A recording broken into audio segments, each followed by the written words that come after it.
All right, so we'll go ahead and get started. Today's pre-arrival webinar is focusing on student health, with a special focus on immunization and insurance requirements, unique and relevant to our international student population. But first off, we just want to extend another really warm welcome to UC San Diego. If this is your first time joining us for a pre-arrival webinar, congratulations. We are so excited to begin interacting with our new and incoming students. It's always such a fun time of year when we start to realize, oh, we have our new cohort, and we get to invite them in and welcome them in and just really communicate that we are so excited for you to be here. So as much as possible, we like to create support and infrastructure to ease in your transition, which is why we're so excited to be working in close collaboration with the Division of Graduate Education and Postdoctoral Affairs. As you'll soon find, UC San Diego is a very large campus with lots of different offices. And so while you might need to work with different folks across campus, we do our best to work collaboratively to make sure that you can get the answers you need. My name is Grace Fuller. I use she, her pronouns, and I serve as the Interim Assistant Director of International Experience and Engagement over at the International Services and Engagement Office, often referred to as ISEO. And I'm joined by some wonderful colleagues who all allow to introduce themselves, and I'll pass it over to Shauna. Thank you so much, Grace. My name is Shauna Slabiota. I use pronouns she and hers. I work in graduate education and postdoctoral affairs. I will be sharing some reminders from our graduate admissions team, and I also help coordinate welcome activities for new incoming graduate students in the fall. So we will definitely have a chance to interact, and congratulations once again. And I'll pass it to Jill. Hello, I'm Jill Batika, and I'm the Billing and Insurance Manager for the UC San Diego Student Health Clinic on campus. Today, I'm going to present you with some information on the health insurance requirements, and I'm going to pass it off to Annie. Thank you so much, Jill. My name is Annie Horton. I'm the Director of Nursing from Student Health Services, and I'm going to be talking about your incoming health requirements. Wonderful. So a little bit of housekeeping before we begin. Here's a snapshot of how we'll spend our time together today. So we have some reminders from graduate admissions. Then we'll go into student health services as well as the UC Health Insurance Plan, often referred to as UCSHIP. We'll talk a little bit more about immunization and TB requirements, and then we'll end with upcoming webinars and additional resources. And as always, we do have dedicated time at the end of today's webinar for open question and answer. So as a reminder, you are in listen only mode, which means you can hear us, but unfortunately we can't hear you. So the main way that we'll interact together today is through the Q&A feature on your Zoom menu bar. So please know that with our dedicated Q&A at the end, we may wait to answer those questions to see if maybe your question does get answered within the content of today's presentation. However, I do know that being maybe an attendee myself, sometimes I have a question and I don't want to forget it. So if that's you, you can go ahead and submit that question, and we will have our presenters monitoring the Q&A and answering questions as they're able. If for some reason we don't get to your question, you can always contact us at icontact.ucsd.edu. And even if we're not the office to answer that question, we will connect you with the office who can.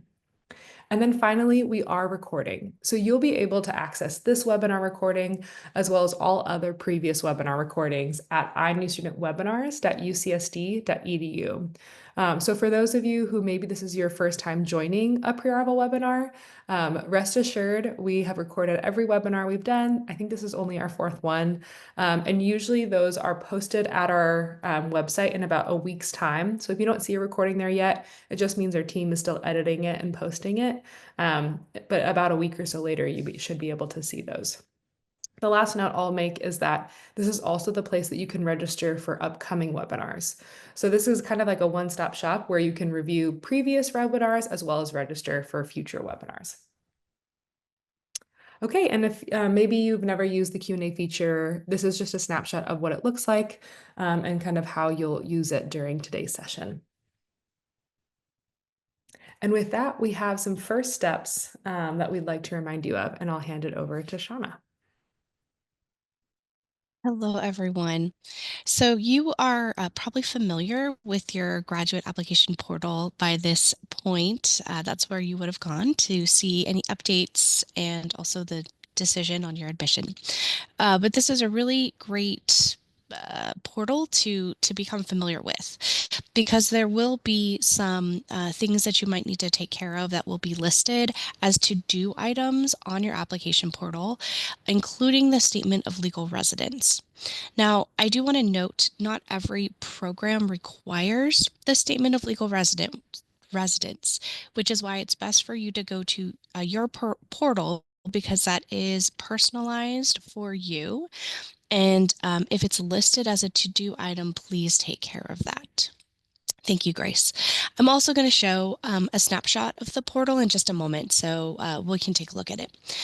The other thing I want to say is that most students are provisionally admitted at this time, which means that you would have submitted unofficial documents when you filled out your application. So you will need to submit official documentation of transcripts of work that you've completed, perhaps test scores, and all of that is listed in your portal under the pending admissions documents section. We do want to let you all know that you can start the I-20 process without, while you have a provisional admission. So you don't need to do the official documentation at this time, but as you prepare to come to UC San Diego, it's good to know what's required and how you can go about submitting the documentation. And if you ever have any questions about admissions, please contact our graduate admissions team and we will be happy to help you out. So this is the snapshot of what your portal looks like. Towards the left is the home screen, and towards the bottom of the page, you can see what forms might be required for you. The second part of the screen is your checklist item. So this is also a place that you can go to see, again, what required documents we need and how you can submit those to our team. So a good place to get familiar with the portal. Just one last thing I want to add. If you are entering a program at the Rady School of Management, their system might look a little bit different than this one. Yours is going to be slightly different, so just keep that in mind. But again, great place to go, check out and see what you need to do, and let us know if you have questions. Thank you. Thank you, Shauna. And then we also just have some reminders that if you're wondering how do I request my Form I-20 or DS 2019, as Shauna mentioned, you can do so via iServices, and instructions are outlined at our iNewStudent website. If you go to inewstudent.ucsd.edu, you'll want to select this first button, essentially the degree program that matches. So many of you will be new master's and PhD students, and that will take you to this next part where it should say new graduate and undergraduate degree links. With that, I also want to share that our first two webinars last week did focus on how to request your Form I-20 or DS 2019. That was our first webinar, and then our second webinar focused on then, once you have that form, how to apply for the J1 or the F1 visa. Again, you can access those at inewstudentwebinars.ucsd.edu, and then click on Fall 2025 pre-arrival webinars. Okay, one thing that I want to mention before I hand it over to our colleagues from Student Health is a common issue that students face is when they're trying to access some of these portals, such as iServices, so on and so forth. They may not be able to do so because they haven't necessarily completed or set up their required accounts yet. So this is a really critical first step because there are certain required accounts that you'll use to access almost all UC San Diego systems and portals. So I want to take some time to kind of outline that process because that's really like the foundation of then what you'll use to do everything else. So you will Once you accept your admission via the application portal that Shauna mentioned, you'll then indicate that you accept it via completing the decision reply form. And with that, you will be generated and assigned a PID. The next step is to set up a UCSD password for your PID or your personal identification number. By setting up this password, you can access resources such as class registration, financial tools, etc. And you will need your PID, which can be found through your application portal. We do encourage you to wait at least 72 hours after accepting your admission to complete this step. And in some cases, it may take up to a week to generate your PID. But again, you'll find your PID in your application portal, and then you'll use that number to then set up a corresponding password. The second thing that's really important is to be checking and activating your UCSD email. So your UCSD email is the primary way UC San Diego will communicate with you as a student. For some of you who maybe didn't know about these webinars, it is because we are emailing your UCSD email about these webinars. We're going to try to do our best to maybe add the personal emails just so that as many folks can know about it as possible. But again, this is really the primary way that UC San Diego will communicate with you during your time as a student. So that is also listed on inewdegreestudent.ucsd.edu. There's a section on that website that goes into great detail about setting up your required accounts, including creating a password for your PID, as well as setting up your UCSD email and activating it, and thus creating your corresponding Active Directory login. And with that, I will hand it over to my colleagues from Student Health to talk a little bit about incoming health requirements. Thank you so much, Grace. Welcome everybody. I'm going to talk a little bit about what UC San Diego requires in terms of incoming health requirements and go through all of the different aspects of this that you're going to need. So first of all, I just want to talk about why, because we have quite a few of these, and really it's for your protection and the protection of our community. And many of you are aware that there are various outbreaks, both in the US and in various places around the world, from vaccine preventable illnesses like measles, mumps, rubella, those types of diseases that we include in our incoming health requirements. And outbreaks in university settings really disrupt personal and academic achievement. And so we want to prevent as much of this as we possibly can. And so our requirements cover basically things that are transmitted through the air or through droplets, and that includes tuberculosis. So it's not just immunizations, but we also want to screen everybody for the potential for tuberculosis. And then, as mentioned, we have incoming vaccine requirements, and that includes Tdap, MMR, varicella, meningococcal vaccines, and then also COVID vaccine and influenza. The COVID vaccine and the influenza vaccine is not necessarily due before you get here, but it is due while you're here. So we can talk a little bit more about that. So everything that I talk about is on our student health website. At the moment, it still reflects our current year, but that will be updated once we process all of our incoming spring students. But you will see everything on there, our forms and all sorts of links to really useful information. So you can always refer to here. It shows you how to get into your electronic health portal, and it has all sorts of questions about student health. So this is really should be your primary resource going forward for anything to do with health while you're on campus. And then starting the process, as Grace talked about, you will need your UCSD AD login and your PID. So this is your email and password to be able to get into your electronic health portal, which is an electronic medical record called Epic. But your portion that you see is called My Student Chart, and it gives you access to us. It gives you access to the forms you need. It'll give you access to talk to your health providers once you are a student here on campus. So it's a extremely useful thing. Before you can get in here, you will need to be uploaded into our system, and this starts around sort of May 1st. So if you're trying to get in there now, you probably won't be able to, but we will start loading all students in sometimes as early as April, but we tend to stay May 1st. And so we have that link on our website, so you don't have to remember this link. Your graduate division website also has a lot of this information, so just so you know, that's also there.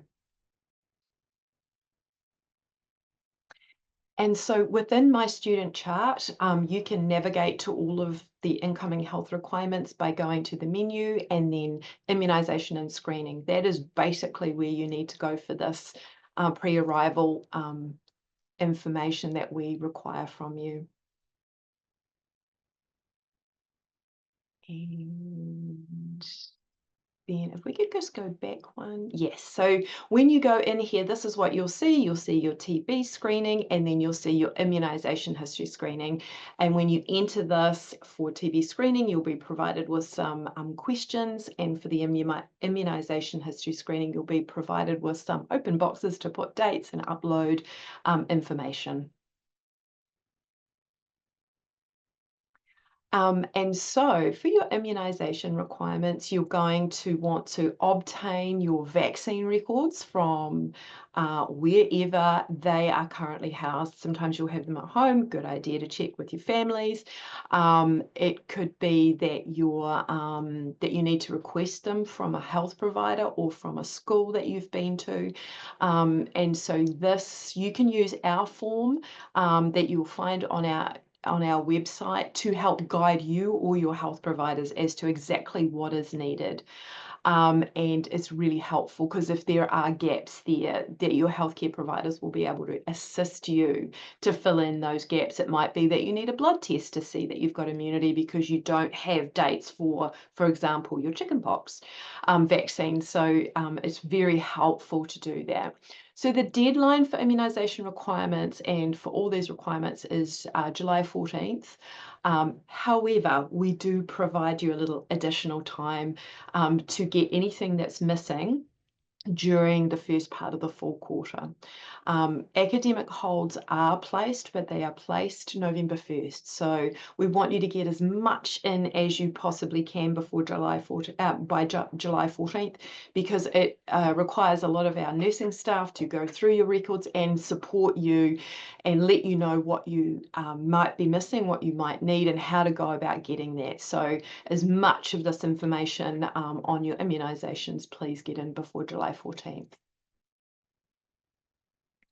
And when you are entering, this is what you'll see. You will see the vaccine that is required and then dates. There'll be more boxes than dates needed, but sometimes people like to enter in additional dates if they've needed to get a booster for various things.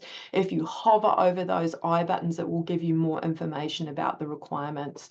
So we've tried to make it as user-friendly as possible, and you can use your form with your dates or whatever other vaccine record you may have to put these dates in. Sometimes people need support around interpreting what the brand name is as to what the actual vaccine is that they receive. So that's why we want this information in by July 14th, so we can help with that process. So the other requirement we have is, as mentioned, is tuberculosis. So when you go in through My Student Chart and into the TB section, you will be given a series of questions to answer, and the system will let you know if you need to get TB testing. TB testing is dependent on risk. And you will need to go to a healthcare provider with our form. The form again is on our website. We do want you to take that to your healthcare provider, and there are various options for tuberculosis testing. If you're coming to us from outside of the US, it is most likely that you will be required to do TB testing, so just a heads up. We do want you to start this as soon as you possibly can, because if some of these tests come back positive, you will need time to get into a place where you are compliant. And some people think, oh, I'll just leave that till July, and they find that it's going to take a lot longer. So as soon as possible is preferable. So we do accept TB skin testing, or TST or PPD, depending on where you are in the world. It's where a little blip of tuberculin is put under the skin, and then it is read 2 to 3 days later. We accept and actually prefer IGRA blood testing. Now, this is called quantiferon gold, or T-spot testing. It is a blood test. It takes about 3 to 5 days to result, and that is kind of the gold standard for tuberculosis testing. And so if you have access to that, we do prefer that type of testing. The other thing we do accept is chest x-ray. That gives us an indication around whether you are safe to come onto campus, as in you do or don't have active tuberculosis. It doesn't give us much information about whether you might have something called latent TB, which is fairly common actually. It means that you may have had an exposure to TB, and we do want you to receive testing treatment while you're here at UC San Diego. So if you do get a chest x-ray and submit that for your screening, we will be working with you that during the year while you're here is to actually get IGRA blood testing, just to look a little deeper and to be a little safer. You will return, if you do need testing, to the My Student Chart health portal and upload that. Now, our registered nurses, the nursing team that I work with, they will be reviewing all of these and reaching out to you. So it's extremely important that you return to My Student Chart after uploading all of this information. You can go in and turn on notifications so that you get an email to your UCSD email account to tell you that we have sent you a message. We have so many circumstances where students don't return to their messages, think that they've done everything needed, and they haven't. And so it's super important that you keep going back in to check that you've met all of this requirement. This is a hard deadline. This deadline is July 14th, with academic holds going on around that time. So it's extremely important. The academic hold will prevent you from enrolling in the full quarter. So it's really important that you focus on your tuberculosis first. However, if you're needing to see a healthcare provider, you may as well get both of your TB and your immunization requirements all done in one hit, so you can take both forms and get everything done that you need.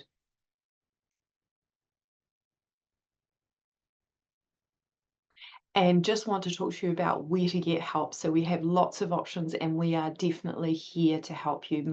Our team is here through the summer, helping and supporting you to get this requirement met. So you can send us a message at Ask a Nurse. So that is through My Student Chart, and that is monitored fairly consistently during our office hours, and some after office hours, as well as some weekends. And so you would expect a response in around 24 hours, sometimes much quicker than that. Around that July 14th, it might be a little bit slower because we get a lot of questions, which is another reason why it's really good to get this process started. We do have an email that you can send queries to if you're having technical issues, and that will go to our medical records, and we will work with you if you're having issues.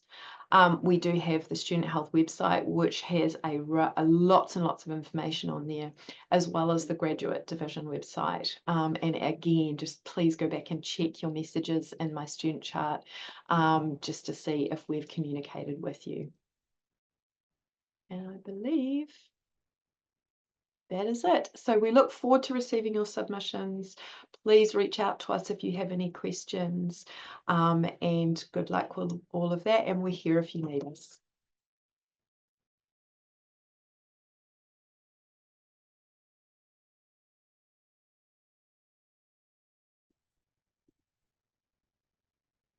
Thank you so much, Annie. And now we have Jill to talk a little bit about student health services and some health insurance requirements. Thank you, Grace. And thank you for letting me be here to give you information on the health insurance requirements.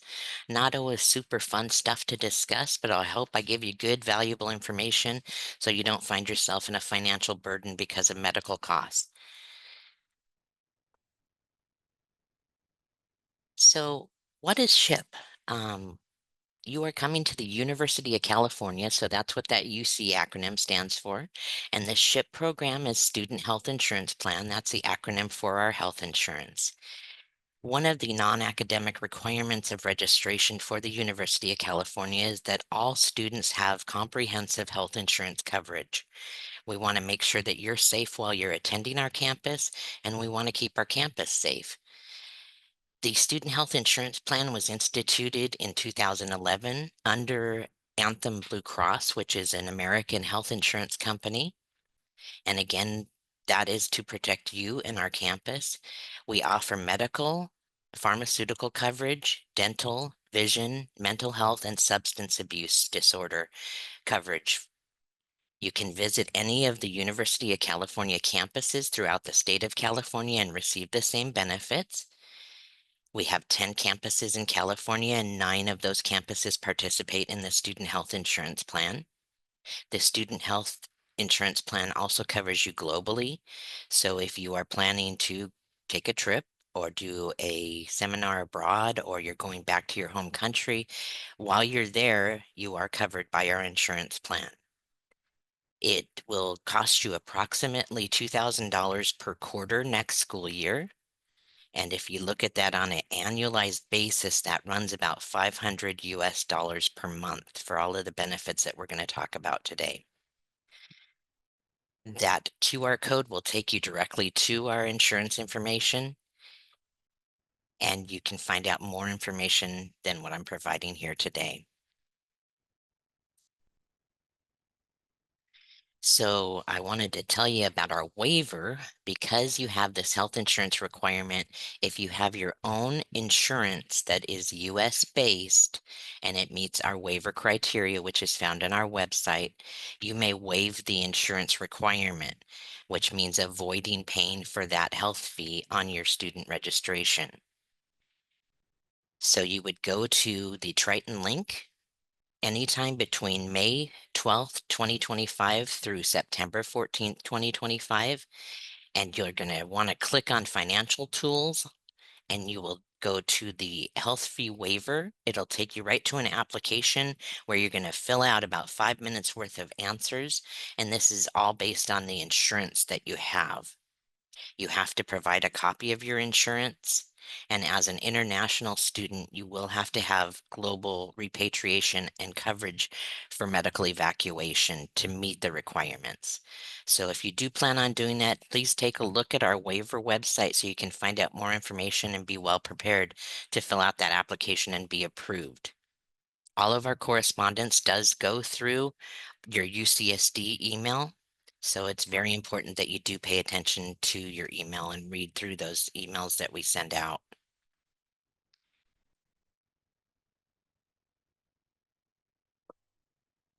Just so you are aware, we do accept 3 international plans that students may purchase these health plans online.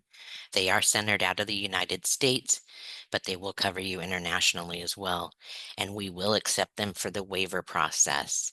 Those 3 plans would be ISO Care Plan, PSI Platinum Plan, and Student Medicover, which is underwritten by United Healthcare.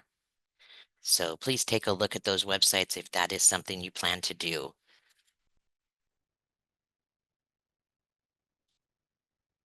This is a picture of our beautiful UC San Diego Jacobs Medical Center, which is located very close to our campus. It's a walk or a shuttle ride away. And on this page, you'll see all of these QR codes that will be helpful to you, hopefully throughout your time at UCSD. If you want to find out more about the health insurance plan, more about our student health clinic that we have right on campus, centrally located. if you want to find out about our waiver or our RAFT offering. And the RAFT offering is an acronym for Reduced Access Fee for Tritons. That is a membership to come into our student health clinic for a $70 fee if you have waived the insurance and receive an unlimited number of scheduled appointments, lab services, x-rays, pregnancy testing. We also do include the flu shot in that. So please take a look at these resources and make sure that you're making the right decision for your situation.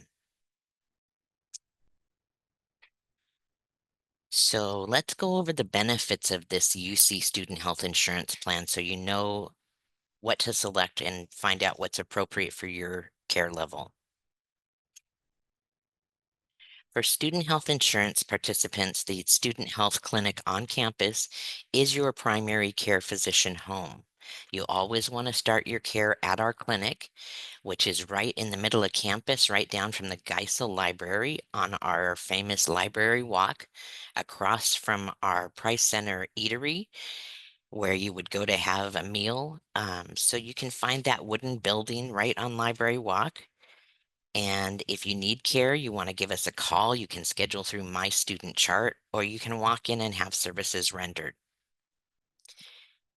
Students from other University of California campuses may visit our clinic, and our students may visit any of the other UC student health clinics throughout the state of California. Availability to see providers at student health is usually pretty good, and the clinic is not open to the public or staff members. It's only here for students. Dependents of the student health insurance plan will need to go to a community primary care physician if you do add a partner or a spouse or a dependent child. We partner with our counseling and psychological services on campus.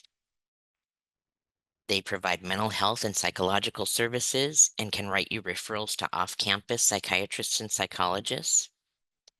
All University of California students are welcome to use the student health clinic on campus. We don't hold contracts with insurance companies other than the student health insurance plan. So we can't bill your home insurance company, but you can pay for the services and we'll help you seek reimbursement back from your home insurance company if you choose to do that. If you do waive the insurance requirement, please consider picking up a RAFT. The RAFT offering is again for as many scheduled appointments and lab services as you'd like to have per quarter, and it will only cost you $70 per quarter to access those benefits. But you must have your own comprehensive insurance as well. We'll gladly print out detailed receipts, and the student can use that to seek reimbursement from their home insurance company. Just so you are aware, the cost of a physician evaluation can range from $89 to $150 US depending on the services provided. And the student health clinic is open year-round and during school breaks. For students needing further medical direction during our closed hours, there is an after-hours line that's dedicated and manned by a registered nurse, and they will assist any student, no matter who the payer is, with your medical needs so that they can get you the right clinical advice based on your situation.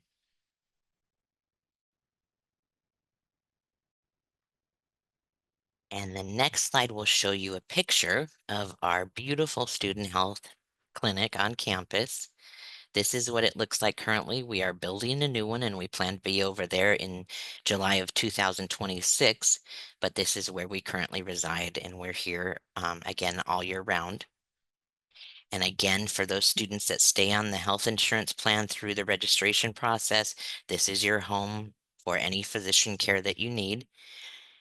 If you need a vaccine, lab service, or a prescription, you would come to our clinic and we'd be glad to assist you. And again, if you are at another UC, you may access care at any of their student health clinics and still receive the same benefits as you would here in San Diego.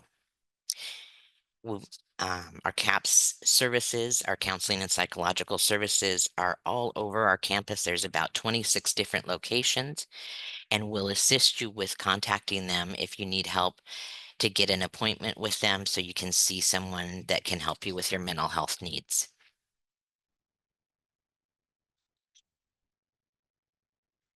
If you are staying on the student health insurance plan, you will get a digital insurance card, and you would access that by downloading the Sydney app to your mobile device or your phone. And that will give you a copy of your insurance card front and back. It'll also allow you to review claims that are submitted on your behalf and how they're paid or processed. You can watch that. If you need to go see a provider out in the community on a referral, you would get the referral from Student Health. If you wanted to look up providers that you could go see for a specific specialty or a hospital, you could look on the Sydney app. You would plug in the zip code of the area that you're in, and it will provide you with providers and facilities nearby that you can call directly to set up an appointment. We are ecologically minded, so we no longer send out hard copy insurance cards. So this app will be super important to you, and you can't download it until you're eligible. So you won't be eligible if you are coming in for fall until September 23rd. So keep that in mind, and you will have to plug in your first and last name and your student identification to be able to access this insurance card.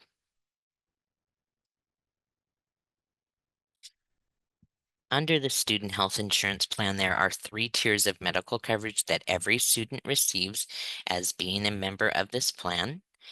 We have the opportunity to have 3 beautiful acute University of California hospitals within a shuttle ride or a walk across a freeway from us that house over 300 specialty care providers and all kinds of state-of-the-art diagnostic services. Under that particular tier, that would be the University of California providers, and that will cost you the least out of pocket to access specialty care or facility services.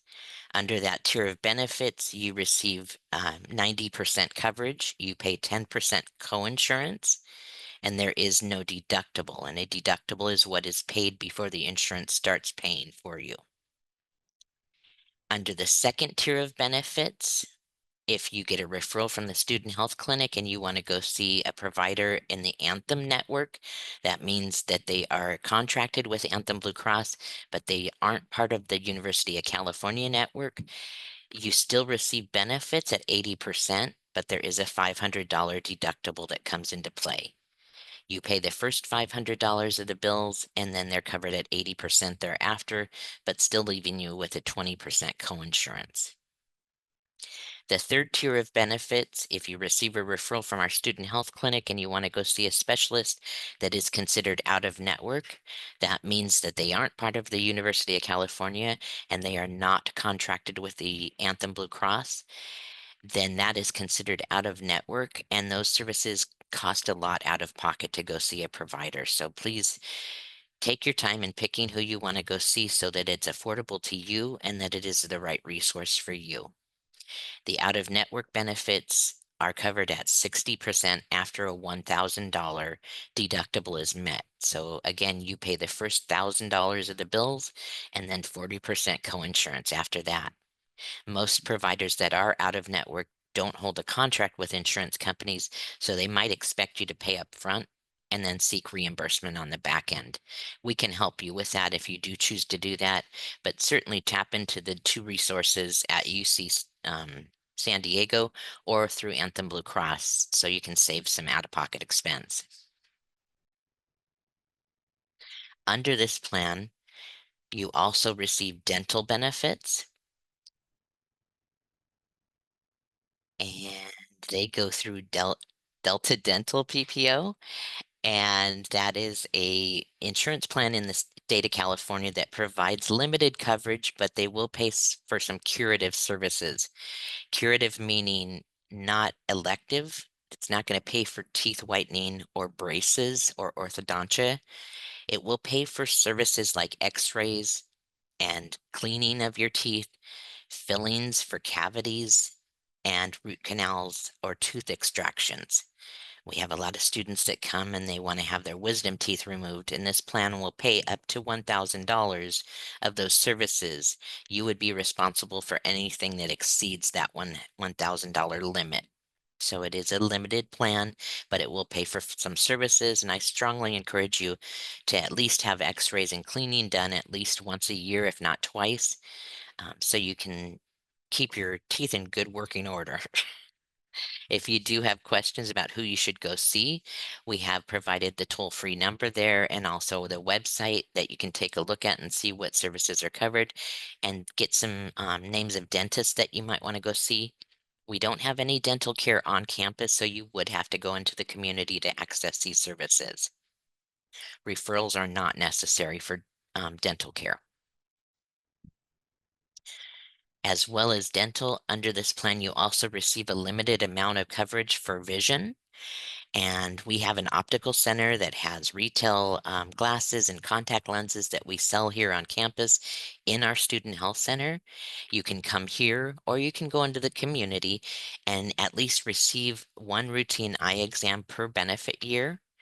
And if you need glasses or you want to buy contact lenses, the insurance will provide you with $120 to apply towards the purchase of frames or lenses once per school year. So if you'd like to see an optometrist, please contact us at our phone number, schedule an appointment through My Student Chart, or call us.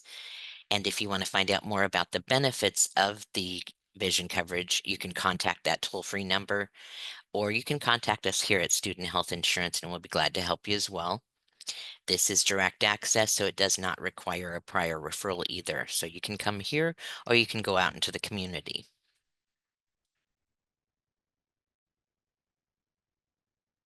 Under our insurance plan, we do try to keep costs down. So as part of that, we do require that a prior referral, that means that a doctor's recommendation is required for you to go out and have services at the specialty level, or to have a diagnostic service, or to have hospital-based services.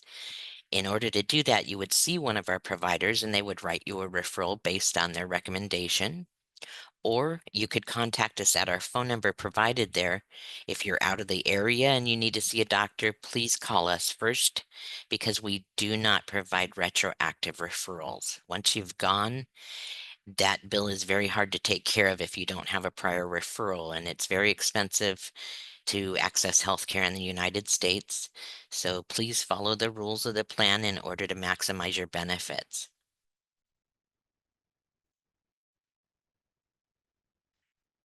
I wanted to go over some of the resources of the plan so that you have access to who you need at the time you need it.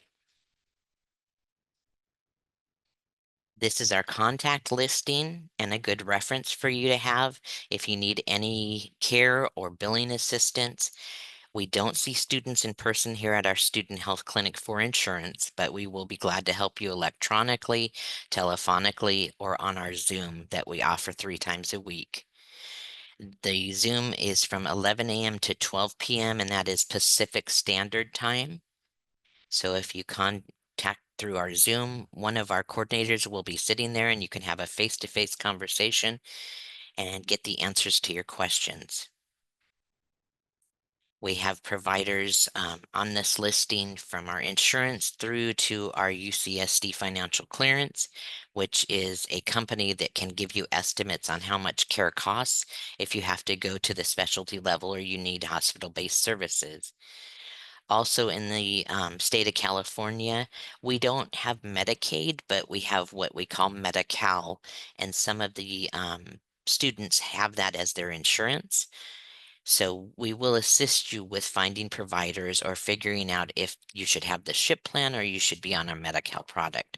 So all that information is there, and I strongly encourage you to email us or give us a call or attend one of our Zooms to find out more about the insurance offering and what you need to do to access care if you need to.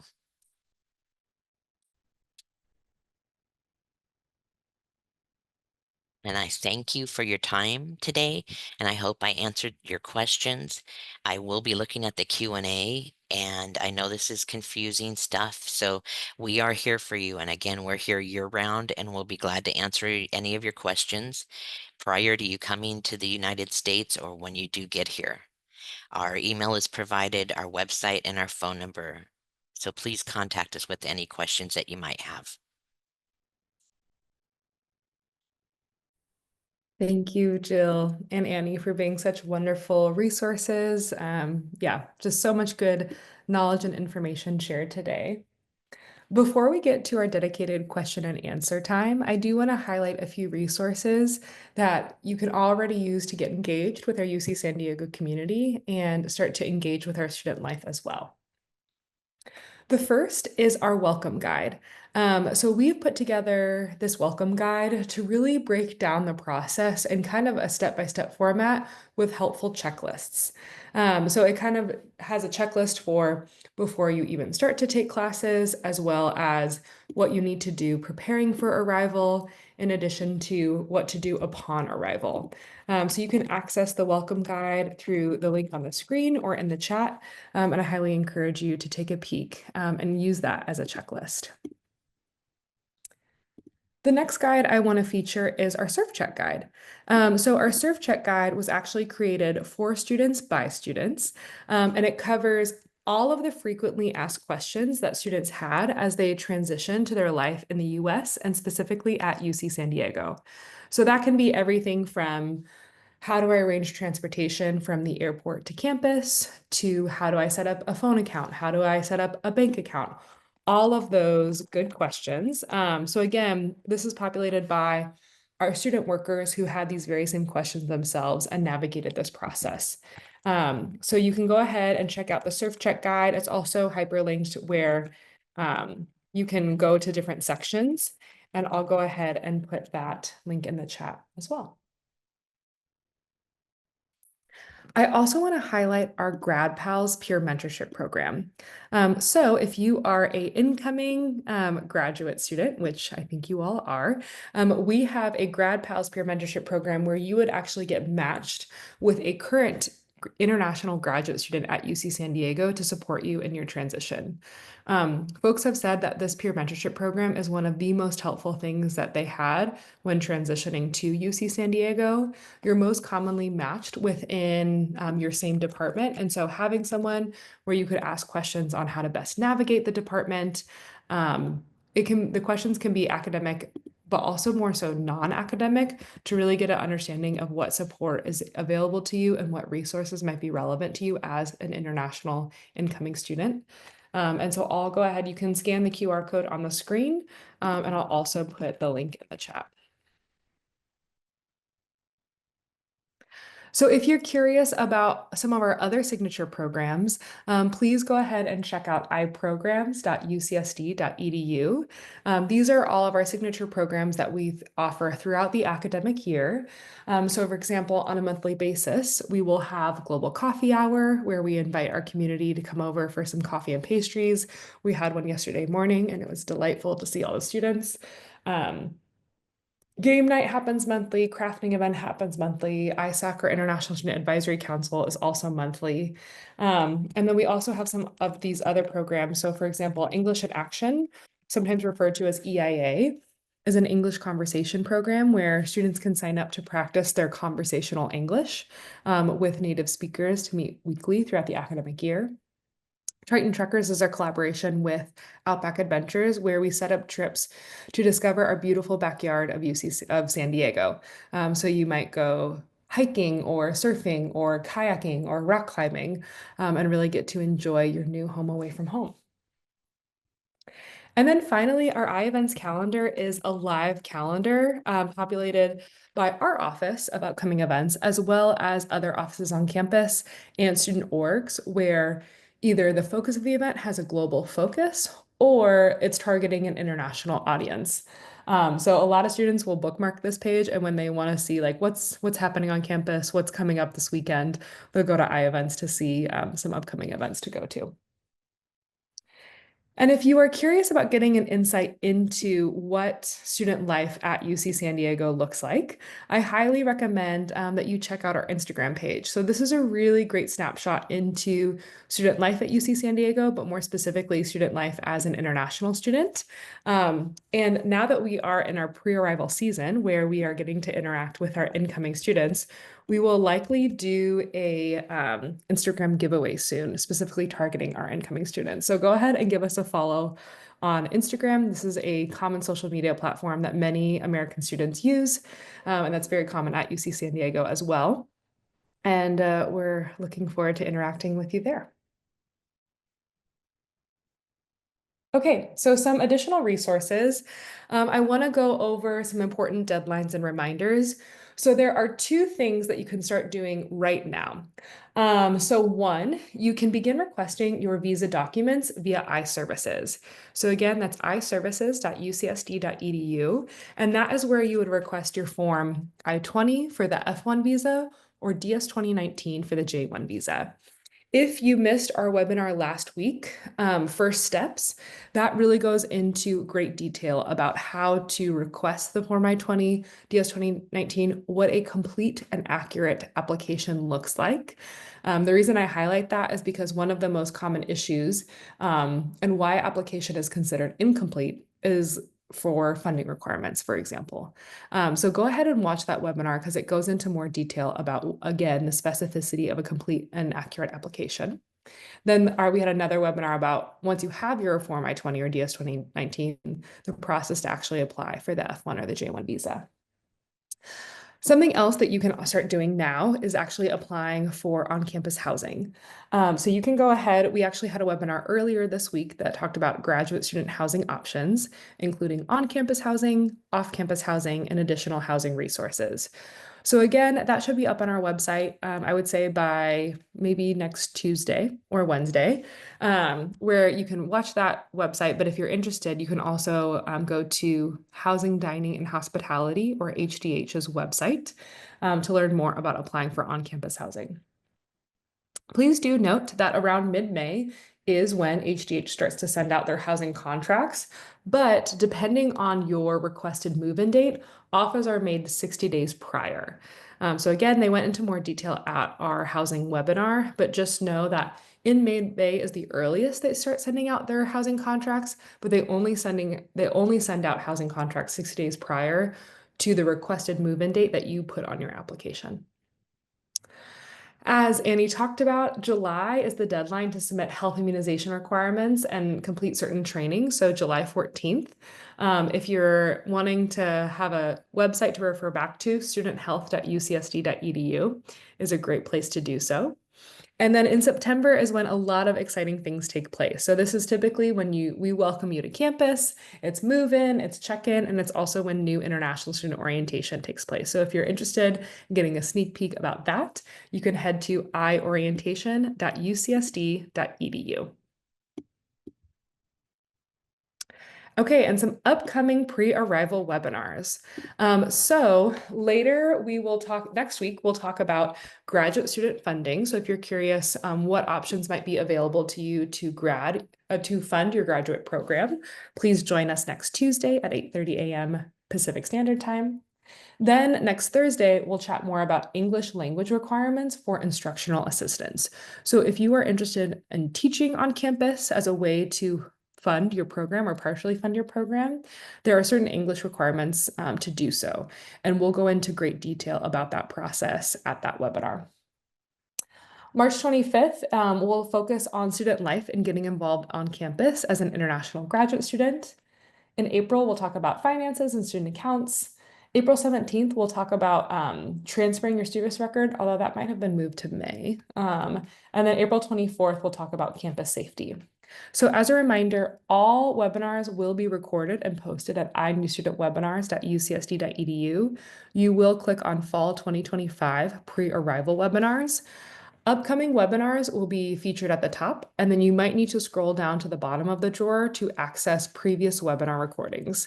And as a reminder, it does take about a week for our team to edit the video and post it to our YouTube channel, post it to our website. So give it about a week's time, and then you should expect to see that YouTube recording.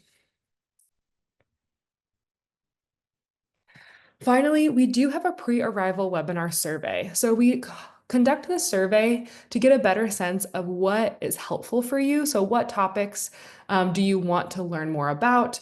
What topics were you like, oh, I'm so glad you included information about this. I'm so glad you included information about that. But if there are certain topics that you're like, I'm really hoping that you include information about X, Y, and Z, or I really wish you went into more detail about A, B, and C, we want to know. So you can go ahead and fill out this survey here. I'll also include a link to the survey in the chat. But that is very helpful for us to make sure that this is a resource that's relevant to you, that's helpful to you. And I also believe that there is a gift card giveaway for completing the survey. So thank you in advance for your participation. All right, so that concludes the end of our time together here today in terms of our content for today's session. But rest assured, we do have a few minutes for some open question and answer.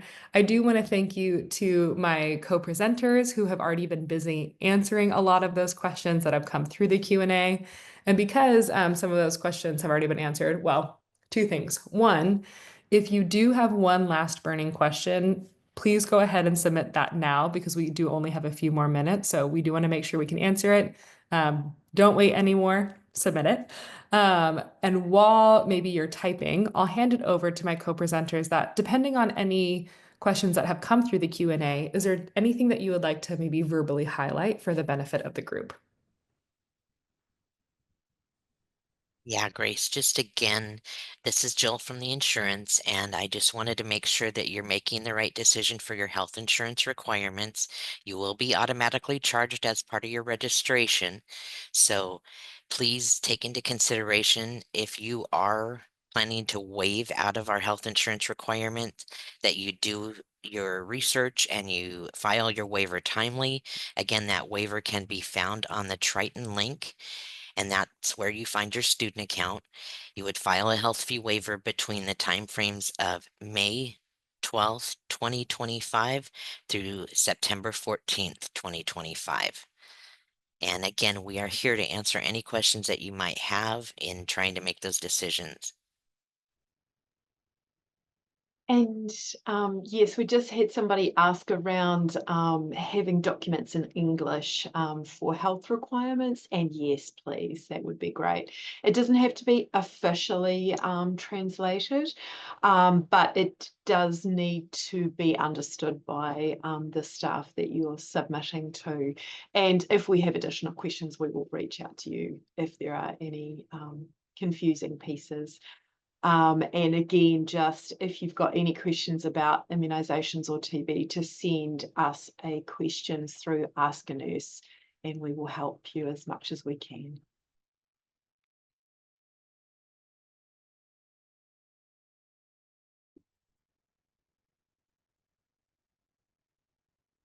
All right, well, we'll wait for one more minute or so to see if any other questions come through the Q&A. I want to take the time to thank my co-presenters and colleagues for spending this time with us today. This is a busy time of year. There's a lot going on, so the fact that they took time out of their schedules to be here means a great deal, and also I hope shows our commitment to supporting you in your transition to UC San Diego. I know I always say this, but it's true. UC San Diego is a big campus. There's a lot of different offices. And I think sometimes it can feel hard when you come to our office and you ask us about health insurance or immunization requirements, and we point you to a different direction. But that's why we've worked intentionally with our partners to put together these webinars to hopefully give you the information in the time that you need it, in the time that you're thinking about it, so that you can access the information and talk to the folks who can answer your questions.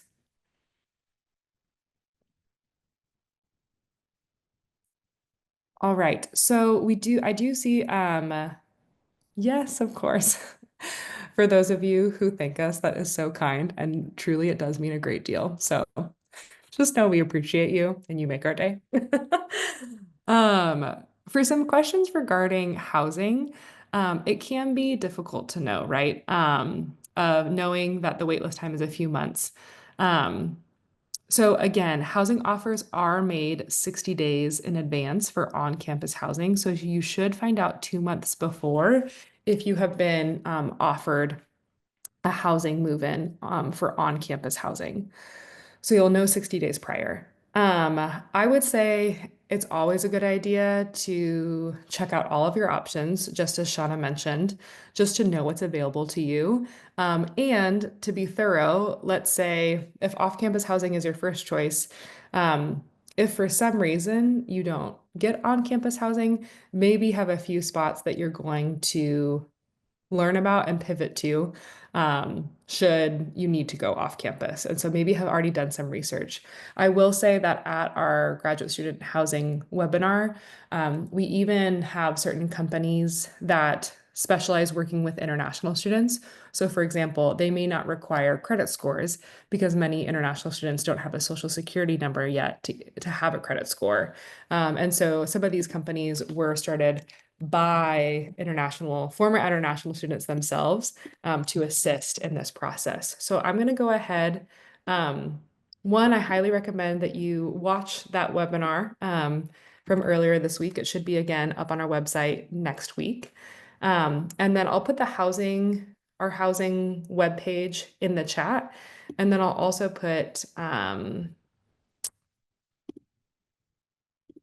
some resources about those companies that work with international students to find off-campus housing, as I know that can be stressful for folks. So put those resources, and then you can always reach out to our office. Also, the off-campus housing office through the Basic Needs Hub is a great resource, and they do a lot of education around when to start looking at off-campus housing, how to make contingency plans, what's your plan A, what's your plan B.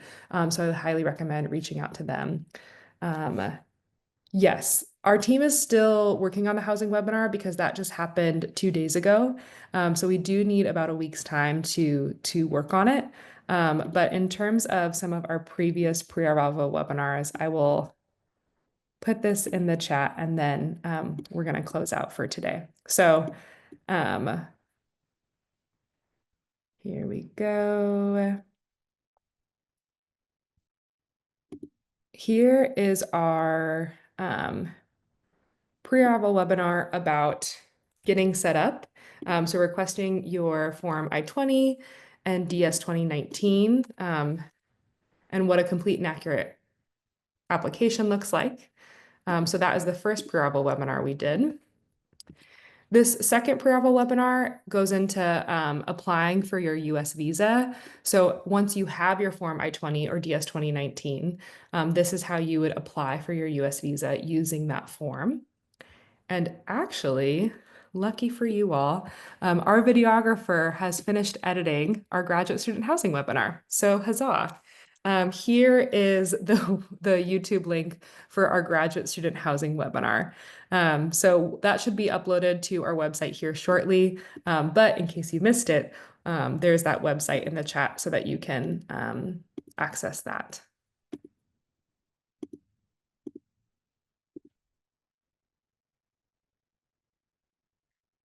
Oh, yes. And if you missed previous pre-arrival webinars because Gmail might have marked it as spam or for some other reason, again, I put those YouTube links in the chat, and then you'll be able to access all future pre-arrival webinars at inewstudentwebinars.ucsd.edu, fall 2025 pre-arrival webinars. All right. We have come to the end of our time together today. Thank you for my colleagues for staying on a little bit later, and have a great rest of your day. We'll see you at our next one. Take care.